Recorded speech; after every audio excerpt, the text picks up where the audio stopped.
Part of the human experience and the world, especially the world as we know it today, involves anxiety.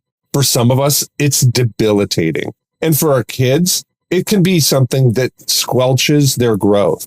So how do we help with these moments when we experience kind of the world around us maybe caving in a little bit? How do we help our kids in those moments? Traditionally, there's been a type of behavior therapy that we kind of work with and help kids mature through. But a new group is offering something that actually might be a little bit less invasive and something that we can do at our homes today. So in this segment of the Celebrate Kids podcast, this daily segment, Facing the Dark, Dr. Kathy is going to dive into how we can help our kids, maybe as they're facing anxiety today, or as they're going to face anxiety in the future. This method might be preventative medicine for us. Let's turn now to Dr. Kathy Cook. Don't be afraid of the dark. Be careful with stars. Not every light is gonna guide you, baby. Not every light is gonna guide you. So, Dr. Kathy, many children who are battling anxiety go through a traditional kind of psychotherapy process called cognitive behavioral therapy. But there's a new form of therapy for anxiety that's centered on childhood independence. Experts behind this pilot study have said that it helps kids combat fears, reduce anxiety, gain confidence, and become more independent. And so they've termed it childhood independence therapy. This independence therapy is a technique that's modeled on the initiative of something pioneered by a group called Let Grow. It's a nonprofit that promotes childhood independence. The premise behind it is encouraging kids to do something new on their own with their parents' permission, but without their parents. Of course, this kind of depends on the age of the child, and it's a natural response to feel that many might not be ready for this kind of therapy, but many experience kind of overcoming their fears of letting go and kind of that doubt that they might have that their kids could actually do the hard thing that they would be pushed to do in this independence therapy. Some are saying that the potential benefits of this are huge, but the researchers found that it's not often kind of developing quicker than cognitive behavioral therapy. Now, Dr. Kathy, you've written a lot about different things on how kids kind of process and understand the world. My favorite book on this topic is your 8 Great Smarts book. You talk a lot about developing smarts in all kids. All of the smarts are kind of present in all kids, and we have an opportunity to develop those with these different kind of kids. Why is kind of developing what I would probably call nature smarts, these smarts where kids kind of go out and actually work on maybe gaining some independence? I think that might be one of the natural ways inside of the smarts, one of the most natural ways of one of the smarts, the nature smarts, to develop kind of a sense of independence. Why is developing that really kind of, in my way of understanding this, kind of helping kids overcome anxiety? Your conclusion is really interesting, because I would agree with you that if we want children to learn to be independent, confident, and growing in skills that parents are supportive of, but parents aren't observing and there to rescue the kids, that you're right, get outside, right? Where we climb the tree and we dig in the dirt and we try to, jump over a creek, or, build a pyramid of people in the park. And, those kinds of things are what I think of. And you're right. So being outside, I think, genuinely increases the large motor control, which all of us would benefit from getting better at, even adults that sit in their desks all day long. There's a blood flow, there's an energy flow that happens with that, which also increases confidence. And when we develop a skill and we enjoy, and we've got the vitamin D and the sunshine and the wind in our face, I think anxiety is less likely. So I think your conclusion is really good. Yeah, I think that there's something about like that idea, right? Like getting outside, being active, doing different kind of activities that pushes kids to do things that they wouldn't normally think that they could do.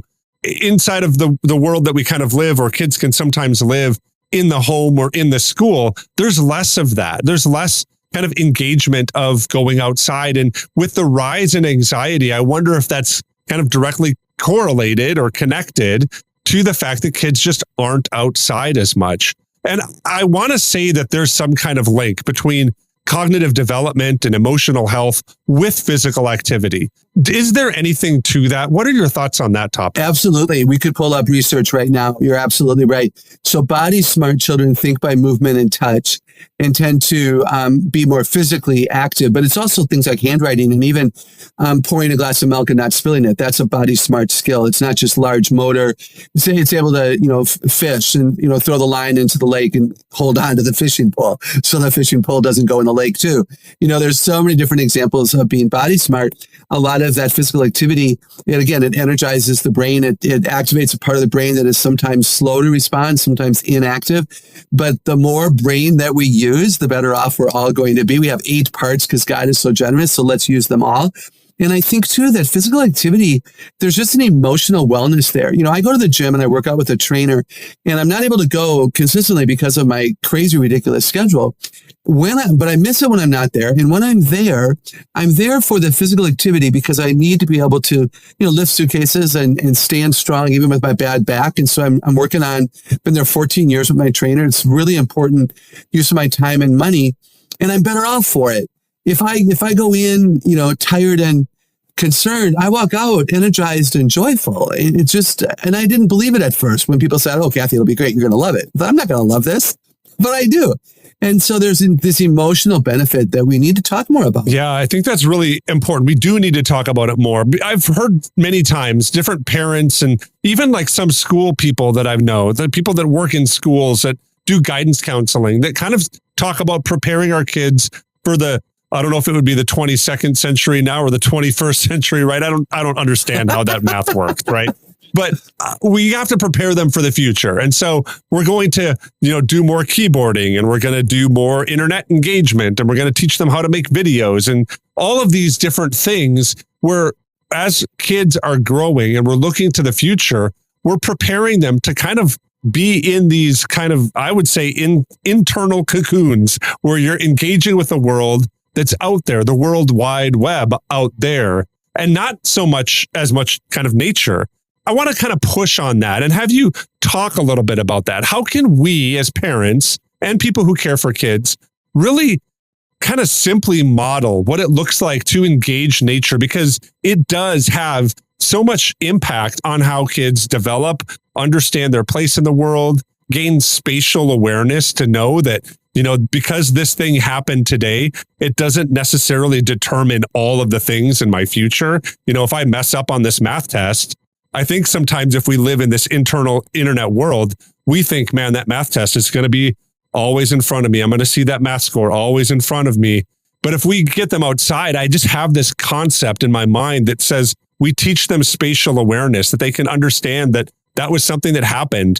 But there's great world out there. The future is wide. There's many paths that we can take. And I think getting outside is really helpful. But I think that kind of comes from parents modeling it. And right now, I think many times is when we come home from our, days at work, we go right inside and we go right to the computer, the TV or the what have you. And that's our world that we kind of live in. I think we need to model this better as adults. How do we kind of simply model that well for our kids? Because I do think it impacts their mental health. I would concur, and I wonder how many toes we're stepping on today. So, if you see that listenership goes down after this episode, then let's not ever talk about this again. Okay? No, we have integrity here. We're going to talk about what's necessary. Yeah. No, it could be as simple as parking far away from the door of the store, choosing to park 30 slots up and walking further, and kicking a rock while you're doing so, or just walking and talking and looking up at the sun as long as you don't get hit by a car, and, looking at the clouds. It can be, a picnic in the backyard. It can be studying spelling words on the picnic bench if you live where, that's doable, seasonally. But yeah, getting outside and enjoying it. Nature, God created all of this for for his glory and for our joy. And so let's take advantage of that, and let's study the leaves and the worms and the butterflies. We need people who care about these kinds of things because it's God's world and he would want us to care about it. And I think it's joy. And for a lot of kids, they're not going to know that they even love it or resonate with it or want to pursue a career about it because their parents haven't modeled it for them. So yeah, they become who we say they are, and they often become what we do. And so let's pay attention to that and take it seriously. There's a passage out of the book of Philippians that I was reminded about as we were talking today. It comes out of Philippians chapter 4, and I'm going to begin reading at verse 4. Rejoice in the Lord always. I will say it again, rejoice.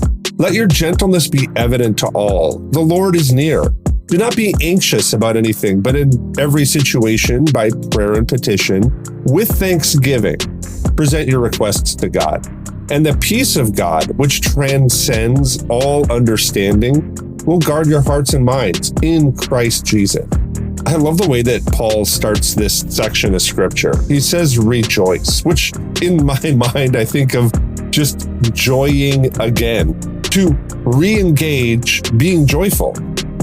Now, I know that those who are experiencing anxiety, sometimes it just isn't possible. There's just a wall around us that we can't seem to break through. But I think what we talked about today in the podcast, this idea of getting out and doing other things, and in some ways reminding ourselves of different dynamics inside of the world, I think that that's really helpful. But I also think that these words that Paul has, coupled with that, actually are some important guiding steps for these moments to approach every situation, Paul says, with prayer and petition, and to be thankful, to find something worth being thankful for in those moments. And in that, taking those things that are causing anxiety to God.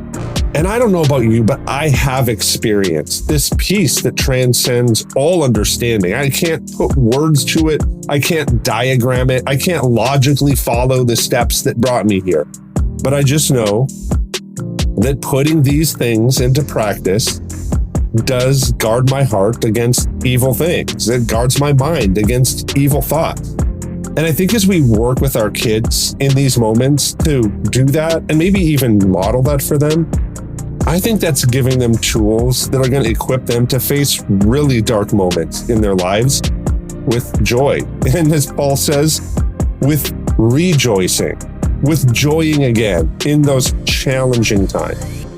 I hope that this podcast has been an encouragement for you today. On behalf of Dr. Kathy Cook, my name is Wayne Stender, and I'm so thankful that you listened with us today, and I'm looking forward to seeing you here again tomorrow.